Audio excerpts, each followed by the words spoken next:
Halo teman-teman semua, cerita malam kali ini akan menceritakan cerita dari akun Twitter @cerita_sisi_kanan yang berjudul Hantu di SMA. Bagaimanakah ceritanya? Dan inilah cerita malam hari ini. Selama masa PPKM, saya memiliki beberapa kisah yang dituturkan oleh satpam sekolah. Salah satunya adalah keangkeran salah satu SMA di Surabaya. Karena murid sekolah daring, maka lingkungan sekolah akan sepi, baik siang maupun malam. Pak Yas adalah salah satu satpam atau security sekolah di Surabaya. Beliau menjaga sekolah ini di shift siang dan shift malam, tergantung jadwalnya. Nah, di waktu sekolah daring, inilah keangkeran sekolah meningkat drastis. Yang namanya tempat yang jarang dijamah orang, pastilah tempat tersebut banyak didatangi makhluk halus. Awal-awal jaga di minggu pertama, Pak Yas merasa keadaan masih baik-baik saja. Semua normal, tak ada suara aneh ataupun yang menakutkan. Namun pada saat minggu kedua, semuanya mulai berubah. Pak Yas pun merasa sesuatu yang aneh. Hal ini adalah ketika Pak Yas melihat bayangan orang berseliweran di gerbang sekolah pada siang hari. Karena kondisi masih pembatasan sosial, Pak Yas pun berjalan menuju gerbang. Pak Yas lalu membuka gerbang tersebut. Dan betapa terkejutnya beliau karena tidak ada siapapun. Mungkin daun dan ranting pohon bertiup angin, kata batin Pak Yas. Beliau pun kembali ke pos jaga untuk standby. Hari berikutnya Pak Yas kebagian shift pagi. Awalnya ya enteng-enteng aja. Pak Yas sibuk main HP sambil melihat-lihat apakah ada yang mencurigakan. Secara kriminalitas cenderung meningkat sejak negara ini dilanda fake blog. Sebuah notif pun masuk di HP Pak Yas. Pak Yas pun membaca pesan yang masuk. Pak Yas, nanti ada petugas disinfektan datang. Tolong bukakan gerbangnya ya. Begitulah isi chat dari kepala sekolah untuk Pak Yas. Pak Yas pun segera membalas chat tersebut. Nggih Pak, siap, jawab Pak Yas. Setelah main HP cukup lama, Pak Yas mendengar suara keras yang menghantam pagar sekolah. Beliau cukup kaget dibuatnya dan segera menghampiri sumber suara. Sesampainya di depan lagi, Pak Yas tidak menemui apapun dan kosong. Pak Yas ini masih berpikir, fenomena ini adalah fenomena gaib. Beliau pun mulai khawatir ada petugas penyemprot disinfektan yang terjatuh atau menabrak pagar. Makanya beliau ngecek. Beliau pun kembali ke pos jaga sambil bertanya-tanya, siapa yang kira-kira menghantam gerbang tadi? Namun belum menemukan jawaban, kini terdengar suara mesin mobil di gerbang depan. Lalu disusul suara permisi dari arah gerbang depan. Pak Yas pun segera membukakan pintu. Para petugas pun langsung bergegas masuk setelah basa-basi sebentar dengan Pak Yas. Hampir 1 jam lamanya, petugas penyemprotan melakukan tugasnya. Pak Yas hanya mengawasi sesuai instruksi dari kepala sekolah. Namun ada sesuatu di pojok gedung sebelah selatan. Samar-samar terlihat bayangan putih. Namun Pak Yas masih menganggap makhluk itu adalah petugas yang bagian penyemprotan karena seragamnya yang sama-sama putih. Namun ketika diperhatikan lebih lama kok gerakannya aneh. Tidak seperti gerakan penyemprotan. Kepalanya goyang kanan kiri pelan-pelan. Dia juga nggak memakai pakaian lengkap seperti yang lain. Sementara itu di sudut lain para petugas masih fokus dengan pekerjaannya. Tak lama kemudian makhluk itu pun hilang. Pak Yas santai saja menanggapinya. Mungkin cuma ilusi, batin Pak Yas pada dirinya sendiri. Pak Yas pun kembali ke pos jaga. Kali ini badannya agak meriang. Mungkin karena lihat hal aneh tadi. Pak Yas pun segera memejamkan matanya pada kondisi beliau yang sedang duduk.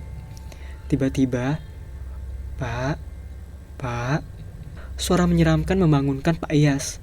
Ternyata yang membangunkan beliau adalah para relawan pahlawan penyemprotan disinfektan. Maaf Pak mengagetkan, kami mau pamit, ujar para petugas penyemprot. Oh iya Pak, silahkan. Maaf saya kurang enak badan jadi saya ketiduran, sahut oleh Pak Yas. Oh gitu, ya udah Pak Yas kami balik dulu, ujar para petugas. Setelah semua selesai Pak Yas menutup gerbang, dan beliau tidak keliling karena agak mual. Pak Yas pun hanya tidur, dan sesekali mengontrol bagian depan gerbang dan sesekali beliau main HP. Setelah beberapa lama badan Pak Yas tak kunjung selesai meriangnya, namun Pak Yas masih berjaga dan berkeliling. Sesekali ia rebahan di ruangan yang ada di pos jaga. Pak Yas pun merasa lebih enakan ketika ia berbaring di karpet yang ada di pos jaga. Setelah sekian lama berbaring, Pak Yas pun bangun dan pulang ke rumah. Beliau melihat Pak Wan sudah datang untuk bergantian berjaga di shift berikutnya. Hari-hari berikutnya dan bulan-bulan berikutnya tidak ada kejadian misterius yang dialami oleh Pak Yas. Kejadian mistis mulai lagi terjadi ketika memasuki tahun 2021, di mana keadaan sudah agak ramai, sekolah masih melalui daring agar guru dan murid tetap sehat. Malam harinya sekitar bulan Januari, Pak Yas berjaga di malam hari. Kali ini beliau berdua dengan Pak Wan. Pak Wan dan Pak Yas gantian keliling ke dalam bangunan sekolahan. Pak Yas mendapat giliran keliling pertama dan waktu itu masih belum terlalu malam. Pak Yas berjalan di gedung 1 atau bangunan 1. Beliau berjalan pelan di koridor. Tiba-tiba sebuah pintu di kelas tersebut bergerak. Gagang pintu juga bergerak seperti ada yang memainkan. Pak Yas pun membuka gagang pintu tersebut, dan rupanya tak ada satupun orang yang ada di sana. Hanya ada sekebelatan hitam yang entah apa. Pak Yas lalu menyalakan lampu ruangan tersebut. Ternyata memang kosong, tak ada apapun. Pak Yas pun segera mematikan lampu ruangan, dan yang terjadi adalah sebuah sosok misterius tampak berdiri di pojok kelas itu. Namun ketika Pak Yas mengarahkan senter, sosok tersebut tiba-tiba menghilang. Pak Yas pun menyimpulkan kalau ini salah lihat. Pak Yas pun tetap berkeliling. Suara kelelawar menemani Pak Yas.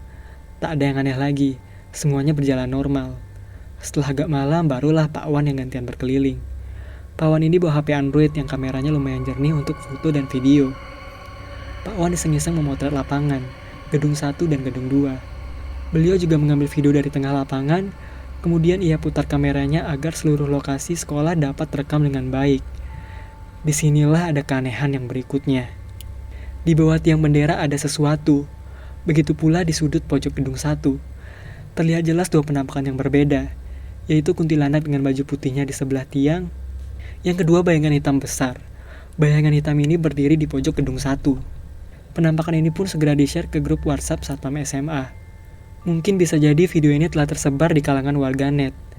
Namun bisa juga video ini hanya diketahui oleh para satpam di SMA tersebut. Saya juga tidak paham sampai sananya.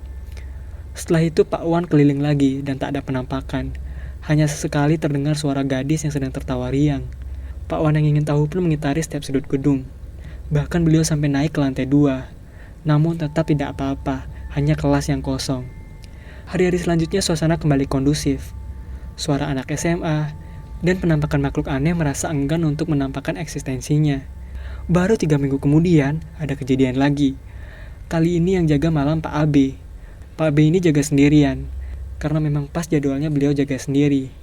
Awalnya Pak AB jaga di pos depan saja, dan hanya 1 kali keliling di dalam, yaitu sekitar jam tujuan. Alasannya simpel, beliau nggak mau ketemu sama makhluk seram ataupun kejadian aneh. Tapi ada sesuatu yang iseng. Kejadiannya sekitar antara jam 9 sampai jam 10. Terdengar genting di pos jaga dilempar pasir. Pak AB cuek aja tuh, bahkan beliau juga pakai headset dan mengencangkan volume. Pak AB nggak nengok sama sekali. Takutnya ada Mbak Kunti lagi melayangkan, merinding gitu kan. Pak AB masih nonton YouTube dan nggak memperhatikan godaan itu. Sampai tiba-tiba muncul sosok dengan kain putih yang lewat 2 kali di depan pos jaga. Pak AB yang hanya jaga sendiri pun langsung masuk ke ruangan dan istirahat di pos jaga. Untungnya beliau nonton YouTube, jadi beliau hanya memandang sekilas makhluk itu. Beliau pun langsung mengunci ruangan dan tetap nonton YouTube sampai jam 12 malam. Setelah itu beliau pun tertidur, karena sudah lelah dan mengantuk. Ada lagi kejadian yang aneh, yang mengalami Pak Yas dan Pak AB. Malam itu mereka jaga berdua, dan mereka sedang ngobrol-ngobrol santai sambil minum kopi. Tiba-tiba lampu aula menyala terang, dan terdengar dengungan sound system. Suara itu terdengar beberapa kali, dan seperti ada yang memainkan. Pak AB dan Pak Yas segera ke aula dan mengecek ruang aula. Lampu aula menyala terang. Semua barang masih berada di tempatnya. Begitupun dengan sound. Pak Yas mengecek sound dan ternyata sound memang benar menyala. Namun tak ditemukan mikrofon atau bekas orang masuk aula. Pintu aula pun masih terkunci tadi. Si Pak Yas lah yang buka pintunya. Mereka sempat cek setiap sudut ruangan. Sampai akhirnya Pak Yas mengajak Pak AB untuk pergi dari ruangan aula. Lampu tetap dinyalakan. Namun sound system dimatikan dan dipindah ke ruangan lain dekat masjid sekolah. Semuanya pun akhirnya aman terkendali. Hari-hari berikutnya hampir gak ada gangguan. Dan aman-aman saja. Paling cuma sekebeletan bayangan putih di kamar mandi cewek. Suara-suara hantaman benda keras dan itu pun intensitasnya makin jarang. Dan cerita malam hari ini pun berakhir. Hari ini pun berakhir. Hari ini pun berakhir. Hari ini pun berakhir. Hari ini pun berakhir.